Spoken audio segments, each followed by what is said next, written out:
Hello, I'm Sean Higgins, editor for Spar 3D and the Spar 3D newsletter. I'm here at the Spar 3D Expo and Conference with Ted Lembeau, VP of Reality Capture for Bentley Systems.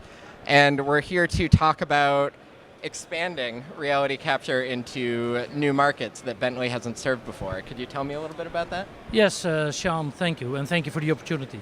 So we refer to the general subject as reality modeling, of which reality capture is the first stage of capturing the data, and then as you capture the data, what do you do next to process the data and to use the data? So reality modeling is the process of creating the model, but the product that we do that with is called context capture.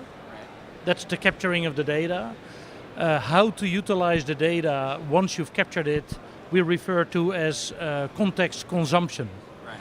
And context consumption leads to very many new ways and new ideas that people in the marketplace have and that we have about what other marketplaces you can serve with the data that you just captured. So inside the engineering space that we have always addressed, reality models are a nice augmentation to the way that people already capture data in the past. They capture data with scanning drawings or with point clouds, or they capture data by just redigitizing and redesigning what was already out there. Now we can use photogrammetry and have a much lower cost basis and an easier way, but also much more shrink-wrapped data that allows you to create models in a more cost-efficient way. So once you've got the model, what are you going to do with the model once you have it, right?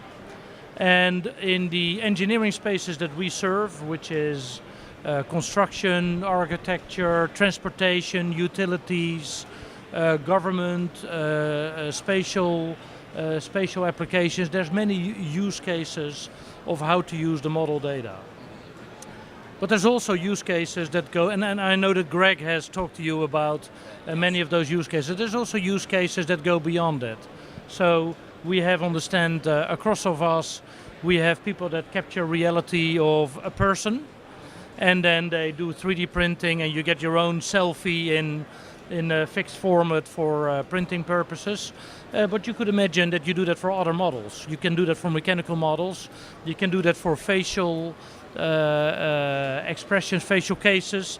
And for instance, in the medical world, there is a use case for using models to look at people before and after surgery, deformations, etc., etc.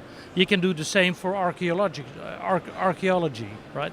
So for archaeology, you find what you find and it's never perfect. Right. If you want to remodel that or if you want to upgrade that, you take the model of what it is today and you make sure that you know what you have. And then as you upgrade that or refurbish or restore or restore that, restaurate it, then you use the existing model that you have and you apply that to your buildings, building facades, art, what have you, everything that you want to remodel with it.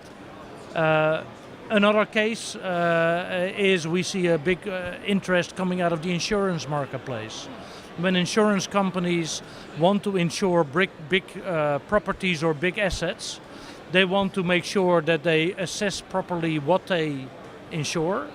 And so they can use 3D models to make sure that only one person has to go on site and capture the model, but everyone in the office can have a look at it. Every decision maker can look at what is it that the asset looks like before we insure it, with all of its pluses and minuses. And after a damage happened to that particular piece of infrastructure, you can look at how the damage looks after the event and how the model looked like before the event and what you insured. Right. And look for the differences and look for the delta and make sure that you only compensate for what damage was done after you insured it.